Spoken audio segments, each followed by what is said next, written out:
샘머리 앞에 일어서라 라는 제목으로 같이 말씀을 나누려고 합니다.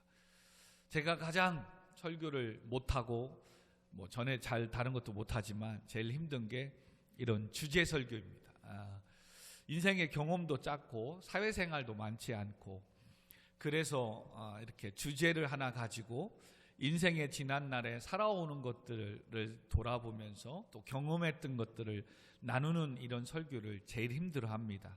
저는 차라리 말씀을 더 연구하고 더 공부하고 이렇게 원어들을 좀 보고 그래서 성경이 말하고 있는 또 성경에서 말하고 있는 이야기들 같이 나누는 이런 게 좋은데 그냥 한 주제를 딱 가지고 이렇게 설명하는 거는 경험도 적고 사회생활도 없어서 사실 제 약점이기도 합니다. 저는 어찌 보면 한 아르바이트, 파트타임이죠. 아르바이트 한 6개월 정도 한 게 사회생활 한 게 처음입니다.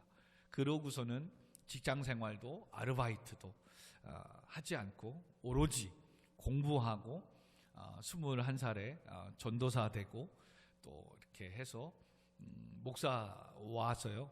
사회생활을 한 번도 안 해서 담배도 모르고 술도 모르고 무슨 맛인지 모르고 그냥 오로지 하나님을 위해서 이렇게 살았습니다. 그리고 라이트 클럽이 뭔지도 잘 모르고요. 직장생활도 그래서 잘 몰라요. 이런 약점을 가지고 있습니다. 그러나 또 반대로 남들 못지않게 제 자신의 어떤 믿음과 신앙의 순수성이라고 할까요? 남들보다 더 자신감이 있습니다. 죄인된 모습은 있지만 그래도 그나마 세속화되지 않고 오직 하나님만 바라보고 지금까지 왔던 모습. 그런 가운데 이렇게 주제를 가지고 설교하는 게 참 힘듭니다. 그래서 여기저기에 이번에는 인터넷이나 또 책이나 그런 자료들을 가지고 와서 같이 말씀을 좀 도움될 수 있는 것들을 나누려고 합니다. 먼저는 자료에 찾아보니까 어버이주의는 원래 미국에서 시작이 됐더라고요. 미국 버지니아에 26년 동안 교사로 봉사하던 빅스라는 여인이 그는 자신의 인생에서 주일학교 선생님을 하면서 살아가는 시간이 제일 좋았다고 하면서 그의 1주년 추모식 때 그의 딸 안나가 어머니를 생각하는 마음으로 모두의 가슴에 카네이션 한 송이를 달아드린 것이 계기가 되어서 전국적으로 이렇게 어머니 주일로 이렇게 드렸다고 합니다. 우리나라는 1930년에 어머니 주일을 지키다가 이제는 어버이 주일로 이렇게 발전을 하게 됐다고 합니다. 어버이의 은혜와 사랑을 생각하며 하나님의 말씀대로 효를 다하는 삶이 되기를 다짐하는 그러므로 어버이 주일이 되어야 합니다. 그러므로 이제는 우리가 이런 짧은 어떤 어버이 주일이 어떻게 이렇게 한국에서 정해놓고 하는가를 조금 이렇게 살펴보았고요. 어떻게 하면 자식이 잘 되고 행복할 수 있을까 하는 마음과 어떻게 하면 내 부모님을 기쁘시게 해드릴까, 이것이 어버이 주일의 첫 번째 던지는 메시지입니다. 저도 젊지만 또 어느 누구에겐 자녀에게는 부모이고 또 부모이기 전에 또 저는 또 자녀이기 때문에 이 두 가지를 던지는 겁니다. 어떻게 하면 자식이 잘 되고 행복할 수 있을까? 이게 부모의 마음된 모습에서 나온 거죠. 또 자녀된 마음은 뭐합니까? 어떻게 하면 내 부모님을 기쁘게 해드릴까? 이런 주제를, 이런 질문을 가지고 한 주간도 이렇게 설교를 준비하면서 시골에도 잠시 다녀왔고, 또 이번에는 특별히 지난날에 제가 부교육자 생활을 하면서 도움을 많이 주었던 분들, 지금 한 25년에서 30년 지났으니까, 그때 어르신 됐으니까 살아계신 분들은 대부분 80을 넘으셨더라고요. 그래서 다는 돌아보지 못하지만 몇 분들을 돌아보고 찾아뵈야 되겠다, 그런 생각에 또 이번 주, 이제 다음 주에 몇 분을 또 돌아보려고 계획을 잡으면서 이렇게 말씀을 준비해 보았습니다. 그런 중에 하나님께서도 놀라운 일들을 우리에게 이 부모에 대한 어떤 것을 주는데, 그 중에 하나를 찾은 게 모세를 통해서 10가지의 계명, 우리가 흔히 말하는 10계명이죠. 10계명을 주는데 10계명 중에 잘 보니까 첫 번째에서 네 번째 계명은 하나님과 사람 사이에 지켜야 될 계명이더라니까요. 그리고 5번째부터 10번째까지는 사람과 사람 사이에 살아가면서 지켜야 될 계명이었어요. 1계명부터 4계명은 그러므로 사람이 하나님을 위해 지켜야 될 계명, 나 외에는 다른 신들을 내게 두지 말고, 너를 위하여 새긴 우상을 만들지 말고, 너는 내 하나님 여호와의 이름을 망령되이 부르지 말고, 안식일을 기억하여 예배를 지켜라. 이게 사람이 하나님께 해야 될 일들. 그리고 5계명부터 10계명까지 다 읽어드리지 못하고, 그 중에 사람과 사람으로서의 지켜야 될 계명 첫 번째가 바로 네 부모를 공경하라. 이것을 하나님은 제일 먼저 주셨더라는 거예요. 이것은 분명 의미가 있는 거예요. 사람과 사람 사이의 계명을 지켜야 될 6계명을 크게 주시는데, 그 중에 첫 번째 준 게 뭐더라? 네 부모를 공경하라는 거예요.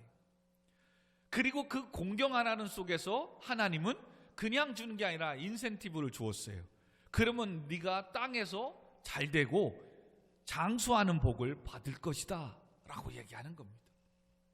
부모를 공경하는 것이 사람으로서의 첫 번째 도리인과 동시에 하나님은 그렇게 순종하고 부모를 공경하고 살면 네가 이 땅에서 복을 받고 장수하는 이 인센티브를 하나님은 더 주겠다는 거예요.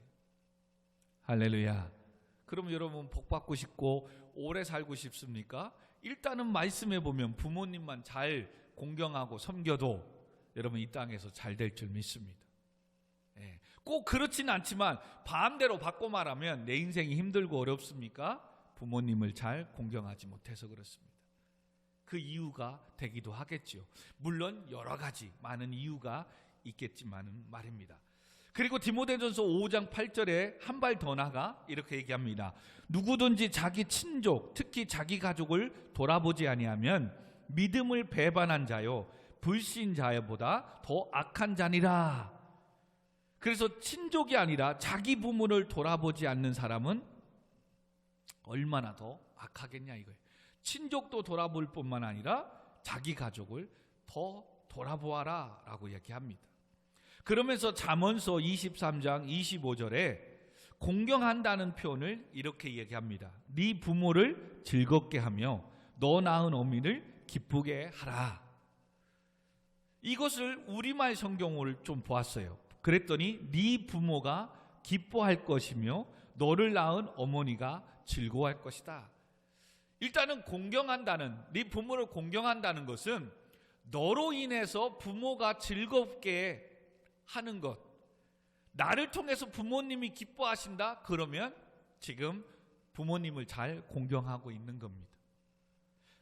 반대로 말하면 지금 부모님이 나 때문에 늘 신경 쓰고 고민하고 마음 아파한다? 지금 공경하지 못하고 있는 거예요.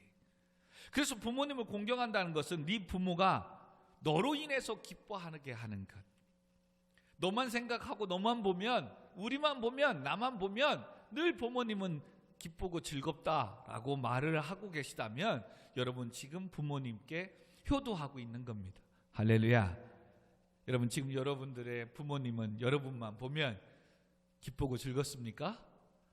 예, 저는 수연이만 보면 기쁘고 즐겁습니다. 아멘. 예, 늘 기쁩니다. 예. 그래서 나를 통해 부모님이 그러면 기뻐하시려면 이제부터는 우리가 부모님을 그러면 어떻게 기뻐해야 될까? 뭐 세상에 많은 교리와 많은 교훈이 있지만 성경적으로 좀 몇 가지만 찾아보려고 합니다. 첫 번째는 자녀들이 부모 공경에 대한 당위성을 좀 깨달아야 됩니다. 부모에 대한 당위성, 무엇을 말하냐면 바로 사도 바울은 부모에게 순종하라는 말씀을 하면서 이것이 옳은 것이다. 부모를 공경하는 것뿐만 아니라 부모의 뜻을 받들어 살아가는 것, 순종하는 것. 이 순종을 잘못 이해하면 너 교회 가지 마, 너 하지 마. 부모님 말씀하는데 순종해야 되죠. 이런 순종이 아니라 부모님의 어떤 인생의 가치관, 부모님의 정직한 어떤 살아왔던 삶들, 그런 것들을 자녀들이 본받아서 자기의 삶 가운데 부모의 뜻을 받들어 살아가는 모습들을 말하는 거지요. 너 어디 가라, 여기 가라, 어떤 행위적인 부분의 순종이 아니라 어떤 뜻. 부모님은 너희들의 인생을 이와 같은 인생을 좀 살았으면 좋겠고, 형제들 간에 싸우지 말고 콩 한 쪽이라도 나누어 먹으면 살았으면 좋겠다. 이것이 저희 어머님의 늘 말씀입니다. 콩 한 쪽이라도 나누어 먹어라. 그리고 항상 큰 사람이든 작은 사람이든 조금 잘 나가고 잘 되는 사람이 가족을 또한 섬길 수 있는 사람이 되라. 그건 정말 맞는 것 같아요. 막내가 잘 될 수도 있고 큰 사람이 잘 될 수도 있거든요. 둘째, 셋째가 잘 될 수도 있거든요. 그러면 일단은 잘 되고 있는 사람이 다른 가족들을 돌봐야 되는 겁니다. 네. 그리고 항상 얘기합니다. 콩 한 쪽이라도 나누어 먹어라. 나누어 먹어라. 작은 거라도. 예. 이런 어떤 것들의 뜻을 받들어서 살아가려고 하는 삶을 말합니다. 그러므로 자녀들에게 있어서 부모를 공경하고 순종하는 일은 옳은 거라는 거라고 얘기합니다. 마땅한 일이면 당연한 일이라고 말합니다. 왜 부모를 섬기고 또 부모의 말씀에 공경하고 순종하는 것이 옳은 일이고 마땅한 일입니까? 예를 들면 동물은 태어나자마자 일어나 걷기도 하고 젖을 빨기도 합니다. 사람은 스스로 먹고 자랄 때까지 오랫동안 보살핌이 필요합니다. 젖을 물려줘야 하고 또 젖 안 나오면 우유를 타서 먹여야 되고 또 젖을 먹을 때가 좀 지나면 이유식까지 타서 줘야 되고 또 젖을 안 먹겠다고 고집부리면 얼마나 부모가 속상한지 한밤중에도 몇 번씩 배고프다고 칭얼대면 일어나 젖을 물려야 됩니다. 낮밤이 바뀐 젖먹이 아기를 키울 때에는 아기 때문에 잠도 제대로 잘 수 없고 거의 뜬 눈으로 밤을 새웁니다.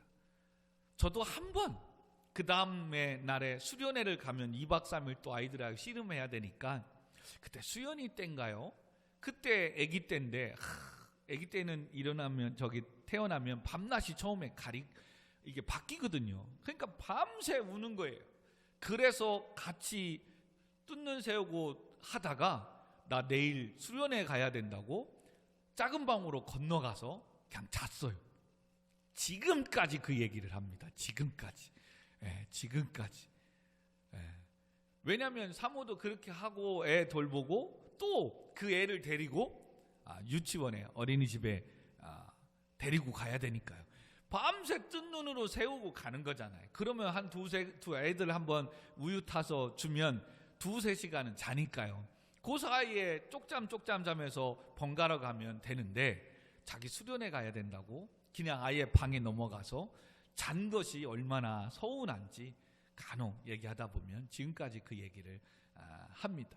그리고 아기 날 때 자기 옆에 없었다고 그런 것들이 섭섭함에 남아있나 봐요. 그만큼 아기를 낳고 키우는 것이 힘들다는 겁니다.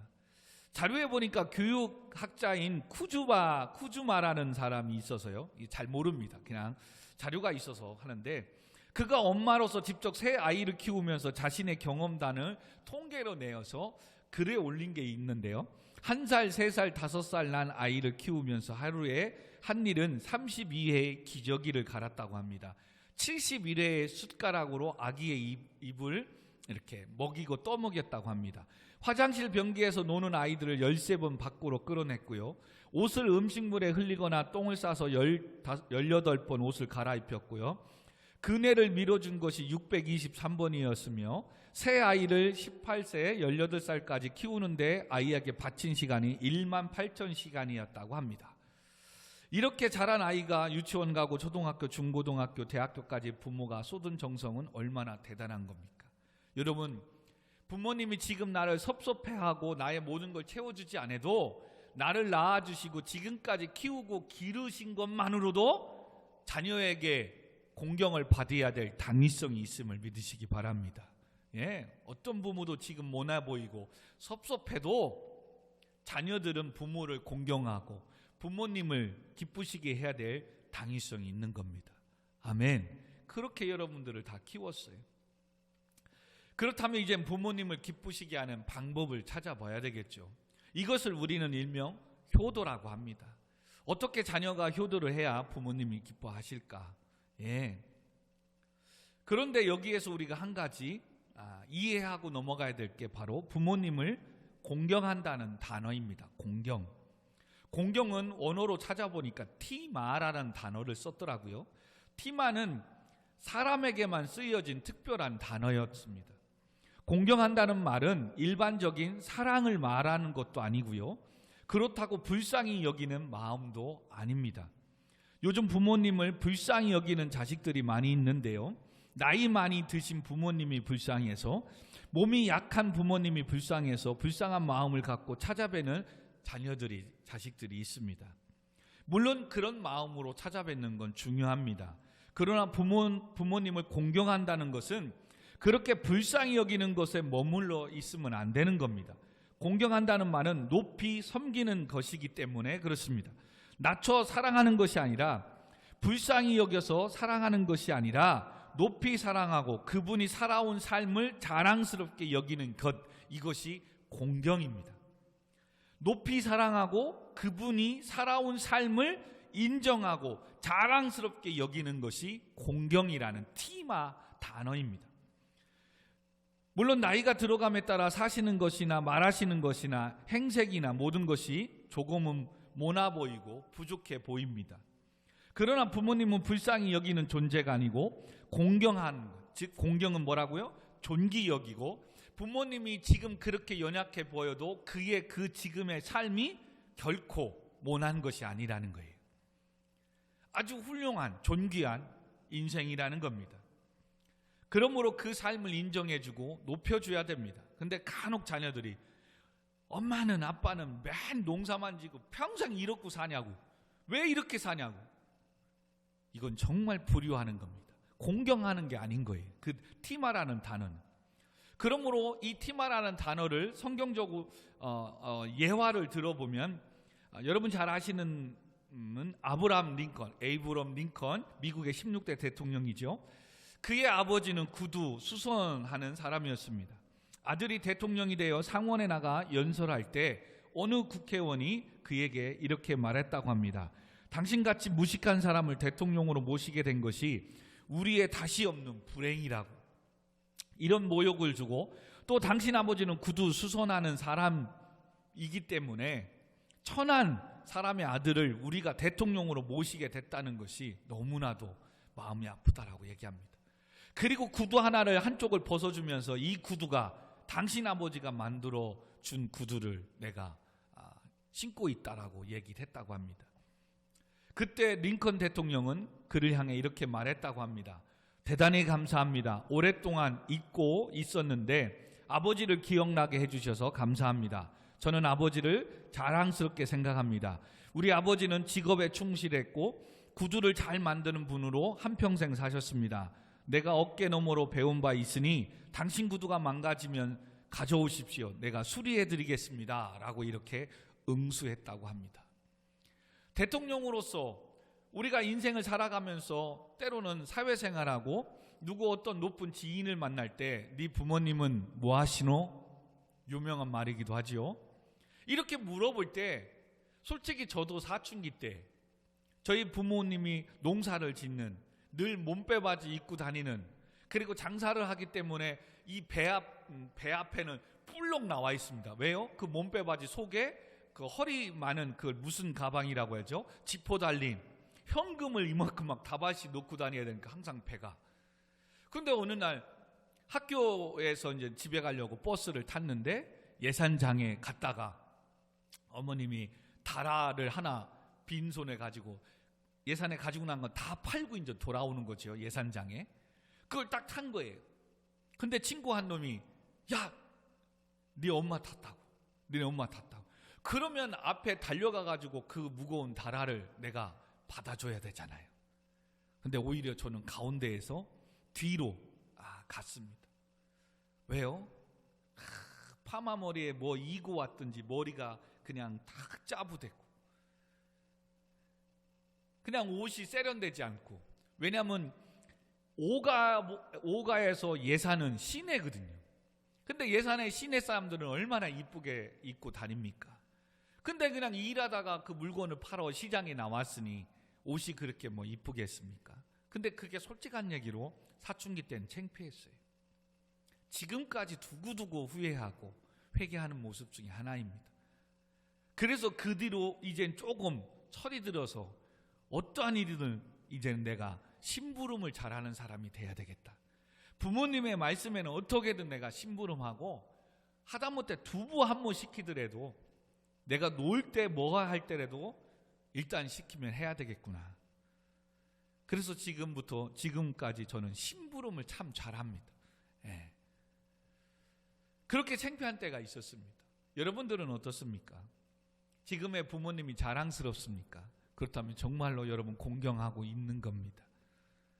근데 지금의 부모님은 늙고 힘이 없고 말도 어눌하고 또 나에게 어떠한 인생에 도움이 크게 안 되는 것 때문에 혹시나 부모님을 무시하고 또 못 배웠다고 창피하게 생각하고 있지는 않습니까? 누구를 만나고 그럴 때 아니면 당당하게 내 아버지는 구두수선하는 사람입니다. 내 아버지는 청소부입니다. 환경미화입니다. 내 아버지는 농사 짓는 농사꾼입니다. 정자시장에서 자판을 놓고 장사하시는 분입니다. 라고 당당히 말할 수 있다면 여러분 지금 부모님에 대한 티마, 공경을 하고 있는 겁니다. 그러나 뭔가 부모님에 대한 이런 어떤 창피함과 이것이 있다면 여러분은 지금 공경하고 있지 않는 겁니다. 하나 이제 교회로 돌아와서 신앙생활도 마찬가지입니다. 아무개요, 어디 교회 다녀요? 라고 물을 때 이런 작은 개척 교회들은 또 작은 교회들은 어디 교회 다닌다고 얘기해도 모르기 때문에 그 얘기를 하면 어디 있는 교회야? 또 물어봅니다. 아, 그러면 정자동 아십니까? 오, 알지. 그럼 정자시장하고 그러면 서문 아십니까? 서문 알죠. 그러면 그 중간 사이에 영북로고 사거리가 있는데 현대문구의 2층에 있습니다. 라고 설명해야 되는 번거로움이 있습니다. 중대형 교회면 어디 교회입니다. 수원의 제일교회입니다. 얘기하면 여러분 지동시장에 위에 큰 교회 다 합니다. 아유, 그런 교회 다니십니까? 훌륭하네요. 여러분 그냥 예배드리고 목사님과 인사하지도 않고 그냥 나와서 교회 신앙생활도 안 하고 그냥 지가 혼자 그 교회 다니는데도 이 소리가 하고 싶어서 중대형 교회를 찾아다니는 성도들도 있다고 합니다. 나 어디 교회 다녀? 한 달에 한 번 다니고 일주일에 몇 개월에 한 번 다니는데 나 여의도 순복음교회 다녀? 이 소리 하고 싶어서. 신앙생활도 마찬가지입니다. 영적으로 여러분들이 우리 교회가 창피하고 부끄럽다면 하나님에 대한 신앙의 성도로서 하나님을 온전히 잘 섬기지 못하고 있는 모습입니다. 자랑스럽고 존경할 만하지는 못하지만 그러나 하나님이 피값으로 세운 수원 우리 교회입니다. 아멘. 그렇다면 이 자체로 우리는 이곳에서 모여 예배할 때 하나님 아버지께 예배 드리는 것이고 우리의 예배를 아버지 하나님께서 받아주실 줄 믿습니다. 그러므로 내가 회사 가고 학교 가는데 정말로 준비돼서 지각하지 않고 열심히 다니는 것처럼 교회도 여러분 사람이 적고 목회자가 어리고 무능 별로 없다고 그냥 설렁설렁 아무 때나 오시면 하나님께 복을 받지 못합니다. 왜요? 하나님 피값으로 세운 수원 우리 교회라는 것을 놓치면 잊으면 안 됩니다. 아멘. 그러므로 어찌 보면 내가 누구 친구를 만나는 것보다 취업을 해서 회사에 출근하는 것보다 학교에 공부하러 수업하러 가는 것보다 교회 오는 걸 여러분 지각하면 안 됩니다. 더 열심히 준비되어져서 와야 됩니다. 그리고 내 볼일 보다가 시간 나면 그냥 중간에 들려야 되지 라고 하면 안 됩니다.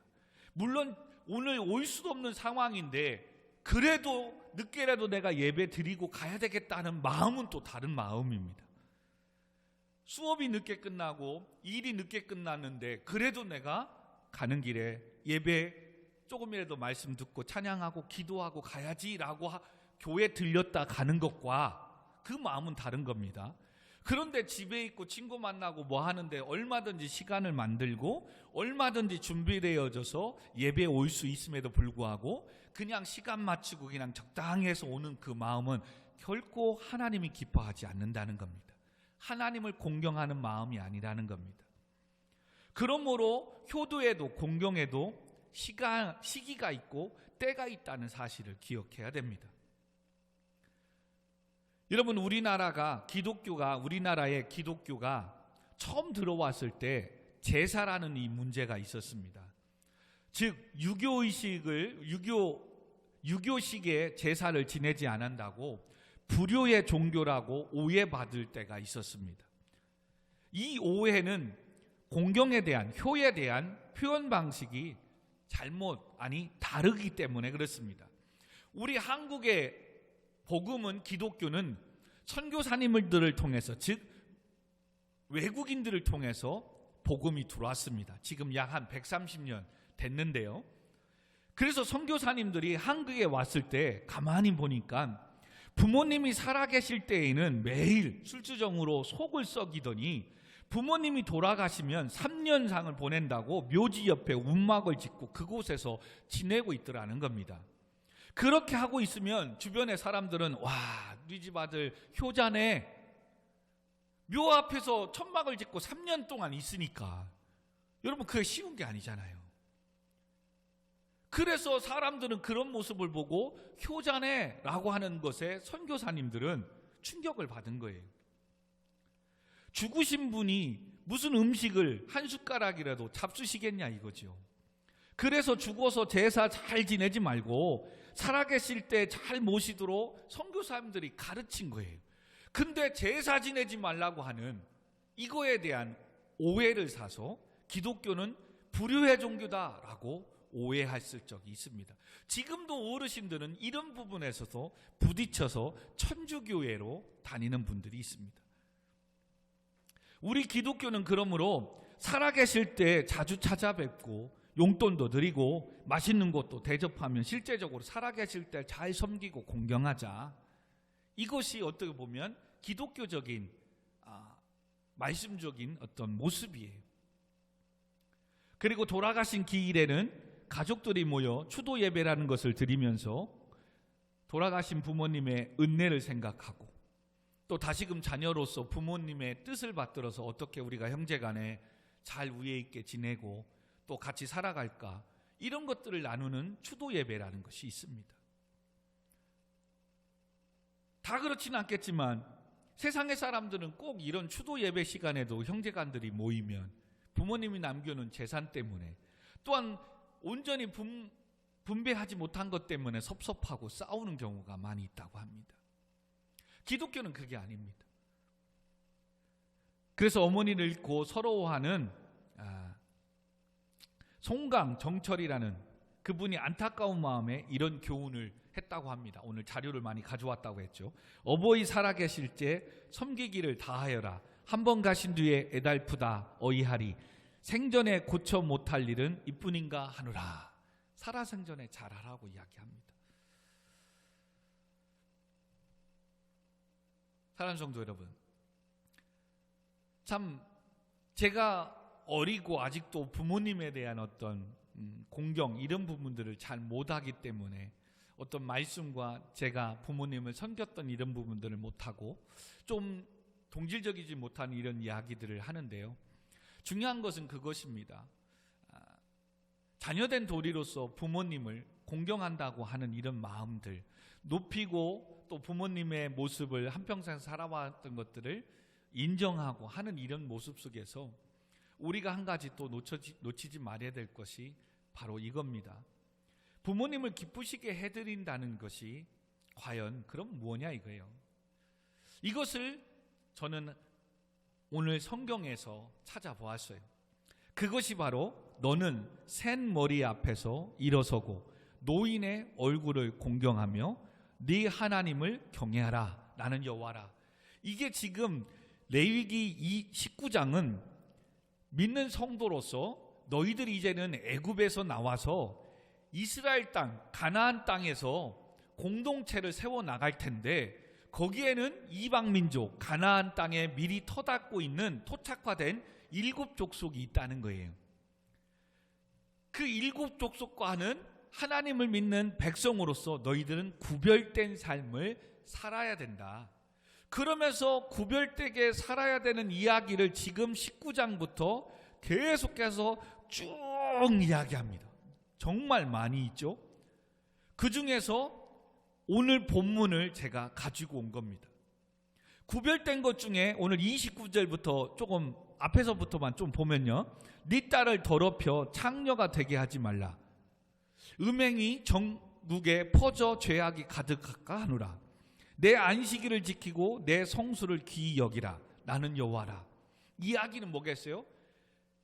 토착화된 가나안 7족속 남아있는 이들은 어떻게든 신에게 자기 딸 자녀도 바치고 자녀를 돈벌이로 생각하고, 우리가 지난주에 봤죠. 삼손 사사를 통해서 봤을 때 딥나라는 여인을 삼손이 사랑하고 그를 아내로 맞이했는데 알고 봤더니 아버지가 뭐예요?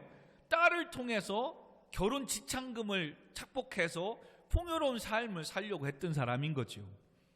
그래서 삼손이 뭔가 섭섭하게 하니까 자기 딸, 즉 사위가 있음에도 불구하고 삼손 친구에게 딥나를 또 주어버립니다.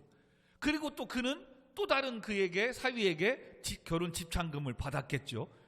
삼손이 늦게 후회해서 아내를 뭐라고 해서 처가에 간 거에서 염소 새끼 잡아가지고 자기는 을 만나잖아요. 그리고 자기는 제 딸 보고 싶습니다 라고 그랬더니 당신이 싫어하는 것 같아서, 네가 싫어하는 것 같아서 네 친구에게 줬다라고 하잖아요. 그러나 지금도 아쉽고 섭섭하다면 지금 딥나보다, 내 딸보다 그 동생이 더 아리따우니까 그 동생이라도 네가 또 아내로 맞이할 거냐. 여러분, 또 동생이라는 아름답다고 해서 팔아서 또 결혼 지참금을 받으려고 하는 거예요. 여러분, 이런 게 지금 가나안 7족속에 살고 있었던 문화들인 거예요. 그러나 너희들은 그렇게 살면 안 된다는 거예요. 아무리 돈이 필요하고 뭐 하더라도 딸까지 그렇게 팔아서 그렇게 해서 이익을 착복하려고 하지 말아라. 그리고 너희들은 성도로서 뭐 하라고요? 30절에 안식일을 지키고 내 성소를 귀히 여겨라. 나는 여호와라 라고 얘기하는 거예요. 사랑하는 성도 여러분, 오늘도 하나님을 기쁘시게 하고 부모님을 기쁘시게 하면 두 가지예요. 여러분의 가정을 귀히 소중히 여겨야 돼요. 지금 이 가정이 좋은 어디 집에, 아파트에, 어디 몇 평에 뭐에 사느냐, 저희처럼 지하에 살고 뭐 하냐, 이게 중요한 게 아니라는 거예요. 하나님이 만나게 하셨고 하나님이 선물로 주셨던 자녀가 내 사랑하는 남편이 아내와 함께 우리 자녀들과 함께 부모님과 사는 가정이기 때문에 그 가정은 소중한 거고 귀한 거예요. 아멘. 그런데 자칫 내가 조금 모난 곳에 산다고, 조금 월세에 살고 전세에 산다고 가정의 존재 가치도 하찮게 보면 안 된다는 거예요. 그래서 하나님은 작든 크든 오늘날 표현하면 수원 우리 교회도 안식일을 하나님께 예배하는 거라는 거예요. 그러므로 수원 우리의 성도라면 큰 교회든 작은 교회든 하나님을 예배하는 공동체라는 거예요. 아멘. 그러므로 주일을 지키라는 거예요. 더 나아가 집에서도 어디서 드릴 수 있지만 네 성소를, 이 예배 드리는 장소를 귀하게 소중하게 여기라는 거예요. 아멘. 왜요? 이 예배를 통해서 이곳에 모여서 예배하는 성도들에게 하나님은 은혜를 주시고 축복을 주시고 너희들을 통해서 하나님의 놀라운 일들을 행하실 것이기 때문에. 아멘. 그렇다면 여러분의 가정을 소중히 여기는 것처럼 자녀들에게는 정말로 집안 청소라도 한번 해야 되는 거예요. 성소 부모님 늘 기쁘시게 할 수 있도록 식사라도 좀 같이 모여서 좀 하도록 청년 학생들 자녀들 좀 시간 좀 내십시오. 바쁘더라도. 사랑하는 딸 승희야, 알겠습니까? 예. 휴대폰 많이 보지 마시고요. 예. 그리고 또한 교회도 마찬가지입니다. 여러분 1년에 교회 몇 번을 청소하십니까? 청년 학생들에게 간혹 섭섭한 게 그거예요. 제가 간혹 여러분 없을 때 토요일날, 수요일날 예배 전에 바닥을 다 닦고 청소합니다. 그런데 저도 좀 바쁜 일이 있고 하게 되면 예배 전에 청소를 합니다. 근데 목사님이 지금 봉골레 자루 가고 청소하는데 이것들은 지금 기타 치고 드럼 치고 놀고 있어요. 재훈아 어떻게 생각해요? 미안한 마음도 없어요. 이거는 아닌 거예요. 말이라도 목사님 제가 할까요? 아니야, 너희도 오늘 예배를 위해서 빨리 준비해. 제가 하지요. 그런데도 당연시 생각하면 안 되는 거예요. 여러분, 이 교회가 그러면 내 것밖에 안 되는 거예요. 그럼 나중에 내 마음대로 할 때 여러분 뭐라고 하면 안 되잖아요. 목사님 헌금을 그렇게 마음대로 왜 썼어요? 왜 교회 마음대로 합니까? 하면 안 되잖아요. 목사님 교회니까. 근데 목사님 교회가 아니잖아요. 수원 우리 교회잖아요. 그죠? 그러면 여러분들이 지금 보십시오. 의자가 삐뚤어지면 좀 맞추기도 하시고, 오늘 일어나서 가면 끝나고 나서 목사님이 월요일날 오면 바닥에 흙이 그냥 많습니다. 털고 좀 들어오시고, 아니면 있으면 또 갈 때 청소도 하시고. 지금 수연이 밑에 휴지가 떨어져 있는데요. 여러분, 이런 것들을 주셔야 돼요. 속으로 아이 목사님 또 청소도 안 했네 이러지 마시고, 여러분, 이런 귀하게 여기는 마음이, 그런 과정을 소중하게 여기는 마음이 공경한다는 거예요. 여러분, 왜 우리가 이런 마음을 갖지 못합니까? 오늘날 너는 샌머리 앞에 일어서고 노인을 얼굴을 공경하라 라고 이야기를 합니다. 샌머리나 하얗게 휘어진 머리털을 가진 노인을 말합니다. 샌머리는 그러므로 위대하고 성스러운 인생의 빛입니다. 샌머리는 교회를 위해, 자녀를 위해, 나라를 위해 수고하고 애쓴 부모님의 어떤 증거의 모습입니다. 그런데 우리는 뭐합니까? 늙었다는 거죠. 말이 안 통한다는 거죠. 힘이 없고 연약하다는 거죠. 무시합니다. 오늘 정말로 부탁합니다. 우리 청년 학생들, 대중교통 이용할 때 여러분들도 다리 아프고 힘들지요. 그래도 제발 어르신들이 타면 자리 좀 양보해 주십시오. 물론 우리 교회 성도님들은 다 잘할 줄 믿습니다. 그리고 길 가다 할 때 폐지를 줍고, 또 어려운 일이 있으면 리어커도 밀어주시고, 물건도 좀 들어주십시오. 아멘. 어르신 그 자체의 공경의 대상이라는 거예요. 근데 우리는 하다못해 부모님도 나이 들고 뭐하고 하니까 무시해버립니다. 엄마는 배우지 못해서 그랬다고, 세대 차이 난다고.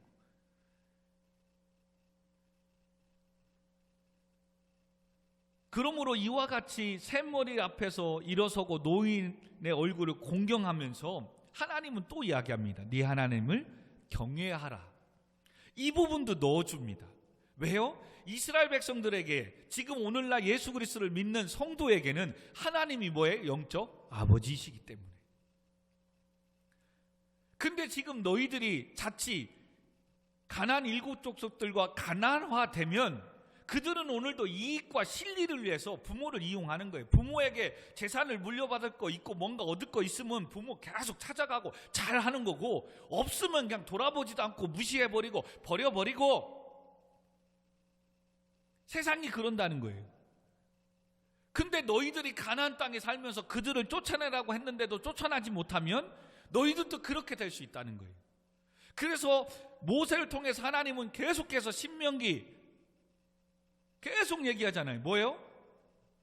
여호와 하나님을 잊어버리지 말라고, 재물 얻을 능력을 하나님이 주셨음을 기억하라고, 나 외에 다른 신이 없음을 기억하라고, 가나안 일곱 족속을 쫓아가지 말라고 계속 이야기해 주는 겁니다. 구별된 삶을 살라고 합니다.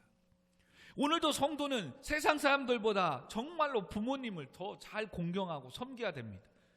부모님이 조금 꼬부랑이 되고 힘이 없고 연약해도 자랑스럽게 존귀하게 여겨야 됩니다. 세상의 사람들은 그렇게 하지 않을지라도. 그리고 더 나아가 성도는 하나님을 아버지로 섬기는 자들입니다. 그런데 그렇지 않으면 안 되는 거예요. 여러분, 재미난 이야기 하나를 하고 이제 마무리하려고 합니다. 어느 인질범이 할머니를 납치해서 인질로 잡아놓고 며느리에게 전화를 했습니다. 너희 시어머니를 인질로 잡고 있다. 시어머니를 살리고 싶다면 1,000만 원을 즉시 내 계좌로 송금하라. 그러자 며느리가 어떻게 한 줄 아십니까? 어림없는 소리 말고 네 마음대로 하라고 했다고 합니다. 그러자 인질범이 생각을 바꿔서 다시 전화해가지고 이렇게 했답니다. 그래? 그럼 너희 시어머니를 네 집에 도로 데려다 놓겠다. 그러자 당황한 며느리는 황급히 목소리로 크게 말합니다. 잠깐만요. 은행 계좌 불러주세요. 입금시켜 주겠습니다라고 했답니다. 시어머니를 살리고 싶다면 돈 1,000만 원 달라고 할 때는 네 마음대로 하라고. 근데 그 시어머니를 너네 집에 모셔다 주겠다고 하니까 오지 못하게 돈을 1,000만 원이나 입금시켜 준다고 합니다. 물론 이것은 누가 지어낸 말이기도 합니다. 또 하나는 어느 택시기사가 할머니 한 분을 태우고 온종일 돌아다니다가 결국 파출소에 모시고 와서 탄식을 했다고 합니다. 이유는 초라하지 않게 옷을 입은 한 노인이 택시를 잡으려고 서 있기에 태워주었고, 딸네 집 간다고 해서 쪽지에 적힌 대로 모셔다 드리려고 근처에 도착해서 전화를 택시기사가 걸었다고 합니다. 그런데 전화를 받은 딸이란 사람은 너무나 냉담했다고 합니다. 누가 노인을 모셔라고 했느냐고, 자기 엄마인데도. 난 모르니 당신이 책임지라고 말하면서 전화를 끊고 아예 수화기를 내려놓았다고 합니다. 난처해진 택시기사는 다시 할머니를 모시고 처음에 있던 장소로 돌아왔다고 합니다. 그리고 며느리란 사람에게 전화를 걸어 사정 이야기를 다시 했다고 합니다. 며느리가 하는 말이, 어머니는 딸 네 집으로 가신다고 갔으니 우리는 모르는 일이라고 말하면서 전화를 또 끊어 버렸다고 합니다. 그래서 기사님은 무조건 아들네 집으로 모셔다 드리려고 했는데 할머니는 한상코 아들 집에 모른다고 하시면서 집으로 들어가려고 하지 않았다고 합니다. 아들 집은 부담스러워서 가기가 쉽고 편해서 딸 집에 가려고 했더니 딸은 신랑 남편 무슨 다 보고 자녀들 돌보고 뭐 하는데 힘들어서 어머니를 오시게 안 하는 거죠. 그래서 요즘 우리 어르신들은 스스로 6등 인생이라고 말한다고 합니다. 어느 집이든 아들이 1등 인생이고 며느리가 2등 인생이고 손자들이 3등 인생이고 가정부가 4등 인생이고, 잘 들으십시오, 강아지가 반려견이 5등 인생이고, 그리고 늙은 노인들이 6등 인생이라고 합니다. 반려견보다도 대접받지 못하는 어르신들이라고 합니다. 그런데 하나님 뭐예요? 샘머리 앞에서 일어서라고 합니다. 공경을 표를 하라고 합니다. 그리고 노인의 얼굴을 공경하라고 합니다. 지금 휴지 폐지를 줍더라도 그의 그 얼굴의 주름살은 한평생 자녀를 위해서 헌신하고 희생하고 살았던 모습, 지금도 마지막까지 손자들에게 용돈 주려고 밭에 나가서 일하고 폐지를 줍고 있을 수 있기 때문에, 그렇기 때문에 그 모습 자체로 존경받아야 되고 존중해야 될 대상입니다. 사랑하는 성도 여러분, 하나님의 은혜도 마찬가지입니다. 나를 위해서 자기 아들 예수 그리스도의 십자가에 죽이시기까지 나를 죄악에서 구원해 주셨습니다. 그분이 우리 아버지십니다. 아멘. 그러면 우리도 당연히 예배드려야 될 당위성을 갖고 있습니다. 지옥 가야 될 인생을 예수 그리스도로 대신 우리의 죄를 담당시켰고, 이제는 죄가 어떤 죄가 있든 무르지 않고 오직 예수 그리스도만을 믿는다면 용서해주고 자녀 삼아주셔서 하나님의 나라 천국 백성 삼아주신 분이 영적으로 우리 아버지이십니다. 하나님. 그 하나님께서 이사야 43장에 성도를 택하고 지으신 목적은 나를 찬송하게 하려 하심이라고 말씀합니다. 죄악에서 구원하여 천국 백성 삼아주신 하나님 다른 거 원하지 않는데요. 예수 그리스도의 이름으로 모여 베푸신 그 은혜를 예배, 찬송하는 성도가 되기를 원하신다고 하십니다. 근데 우리는 오늘도 그 은혜를 얻었고 지옥 가고 징벌을 받고 저주를 받아야 될 인생이 하나님의 자녀가 되었고 상속자가 되었고 천국 백성이 되었음에도 불구하고 여러분 예배가 귀찮아지고 있지는 않습니까? 하나님 앞에 일주일에 한 3번 정도 오는 이 예배가 오기가 힘들지는 않습니까? 오늘도 바쁘다고 엄마 애들 밥 주고 학원 보내고 바빠. 지금 바쁠 때 올라와 봤자 엄마 밥 차려주고 할 거 없어. 올라오지 마. 목사님, 지금이 어느 때인데요? 공부하고 일하기 바쁜데 무슨 교회 갑니까? 라고 하고 있지는 않습니까? 이건 뭔가 우리가 육체적으로도 영적으로도 부모님을, 하나님을 공경하고 섬기지 못하고 있는 모습입니다. 그러면 이 땅에서 잘 되고 복을 받고 장수한다고 하는데 최소한 이 복을 놓쳐버리고 있는 겁니다. 이 땅에서 잘 되는 복이 없는 거지요. 사랑하는 성도 여러분, 오늘 짧게나마 이렇게 한번 부모님에 대한 우리 공경해야 될 당위성, 그리고 부모님이라는 어르신이라는 이유만으로도 우리에게 존경을 받아야 될 그 모습을 잠시 살펴보았습니다. 우리는 믿는 성도들입니다. 그렇다면 세상에 믿지 않는 사람들보다는 구별돼야 되지 않겠습니까? 오늘 혹시라도 좀 부모님께 꽃이라도 드리고 전화라도 좀 드리고 또 오늘만큼이라도 집에 좀 청소 좀 하시고 설거지도 좀 하시고 또 부모님을 또 자랑스럽게 여길 수 있는 모습이 되게 해달라고 기도했으면 좋겠습니다. 더 나아가 우리 영적으로 하나님의 크신 은혜, 영적 아버지 하나님 앞에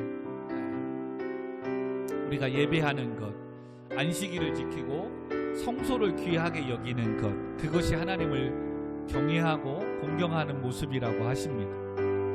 우리가 좀 더 내가 다니고 섬기는 교회를 사랑했으면 좋겠습니다. 그리고 내가 이 교회를 더 귀하게 존귀하게 여겼으면 좋겠습니다. 오늘도 또 아파하는 부모님들이 계십니까? 아프신 부분들 하나님 치유해달라고, 고쳐달라고, 나로 인해서 우리 가정이, 부모님이 기뻐하고 웃을 수 있는 인생을 살아갈 수 있도록 하나님 은혜를 더해달라고, 하나님 오늘도 내 삶을 축복해달라고 같이 한번 기도했으면 좋겠습니다. 기도하겠습니다. 하나님 아버지, 샘머리 앞에서 일어서고 노인의 얼굴을 공경하라. 그런데 지난날에 내가 너무 지치고 피곤해서 버스 안에서도 앉았고 어르신 앞에 버릇없이 행했고 또 연약하고 나약하다고 부모님의 말씀에 순종하지 못했던 들이 있었습니다. 하나님, 회개하며 용서하여 주옵소서. 나를 낳아주시고 길러주신 그것만으로도 공경받으며 존경받아야 될 당연한 것임에도 불구하고 자식이 좀 더 잘 되겠다는데, 잘 이런 걸 하겠다는데 지금 그것을 채워주고 도와주지 못하는 무능한 것 때문에 부모님을 찾아뵙지도 못하고 오히려 부모님을 원망하고 있었던 어리석음을 용서하여 주옵소서. 하나님, 더 나아가 부족하고 연약하고 보잘것없지만 내가 사랑하는 아내가 있고 내가 사랑하는 남편과 내가 사랑하는 부모님과 내 사랑하는 동생이, 누나가, 오빠가 있는 그 가정이기에 귀중한 소중한 가정 공동체라는 것을 또 잊지 않게 하여 주옵소서. 물론 더 나은 좋은 집에 사는 것 중요하지만 그것보다도 내 사랑하고 내가 아끼는 사람들이 함께 먹고 입고 자는 곳이라는 것, 그러므로 내 가정을 소중히 여기고 존중히 여기게 하시고 그 가정의 그 장소를 귀히 여겨서 정말 청소도 하고 가꿀 수 있도록 도와주옵소서. 마찬가지로 하나님을 섬기는 내 아버지 하나님을 정말로 죄악에서 구원해 주신 이 하나님의 은혜를 감사해서 준비되어져서 예배하며 세상의 사람들 만나러 가는데도 준비하는데, 세상에 돈 벌러 일하러 가는데도 지각하지 않는데, 공부하러 가는 거 학교에 가는데도 준비해서 가는데, 죄악에서 구원해 주신 하나님 만나러 예배하러 가는 이 예배를 우리가 더 준비되어져서 예배하게 하여 주시옵소서. 더 나아가 그와 같이 하나님의 사랑하는 성도들이 모여 예배하는 공동체입니다. 이 예배당을 귀하게 여기게 하여 주옵소서. 그러므로 내 가정처럼 내 교회입니다. 그러므로 아버지, 1년에 한 번 정도는 함께 청소하고 또 교회를 돌아보고 예배와 드리고 왔다 가는 인생이 아니라 교회에 선한 영향력을 미칠 수 있는 우리 믿음의 공동체들이 되게 하여 주옵소서. 그러므로 나로 인하여 부모님이 기뻐하는 것처럼 오늘 모여 예배하는 우리 성도님들을 통해서 하나님을 기쁘시게 하는 예배자의 삶을 살게 하여 주옵소서. 아버지, 마지막 바라옵고 난 것은 하나님, 우리 육신의 부모님들 늘 건강으로 붙잡아 주옵소서. 아버지, 아픈 통증들이, 무릎의 관절염이, 허리 통증들이 사라지게 하시고, 어깨 통증들이 사라지게 하시고, 혈압이 정상적으로 돌아가게 하시고, 당뇨와 다른 합병증들이 사라지게 하시고, 영육간의 강건함을 도와여 주옵소서. 오늘도 우리가 할 수 있는 것 많지 않다면 부모님께 다리 마사지라도 해주고 또 청소라도 도와줄 수 있는 오늘 하루라도 되게 하여 주옵소서. 하나님 또한 한 주 한 주 교회를 사랑하고 교회를 귀하게 여기며 하나님 주신 맡겨진 사명을 잘 감당해 나갈 수 있는 하나님의 자녀들이, 일꾼들이 되게 하여 주옵소서. 하나님 감사합니다. 모든 영광 하나님께 올려드리오며 예수님의 이름으로 기도하옵나이다. 아멘. 이제는 우리 구주 예수 그리스도의 은혜와 만극하신 하나님의 사랑하심과 성령 하나님의 감화감동 교통 충만하심이 샘머리 앞에 일어서며 노인의 얼굴을 공경하고 하나님을 경외하기로 다짐하는 모든 성도님들 가운데, 또 그들의 가정과 직장과 사업장 가운데, 청년 학생들과 오늘 군복무 중에 있는 청년들과 또한 온라인으로 예배하는 모든 성도들 가운데 지금으로부터 영원토록 함께 있을지어다. 아멘. 아멘. 아멘. 주님 감사합니다. 아버지, 영광 받아주시고 우리 모든 성도들이, 우리 모든 가족들이 건강하게 하시고 늘 행복하고 웃게 하여 주옵소서. 예수님의 이름으로 기도합니다. 아멘.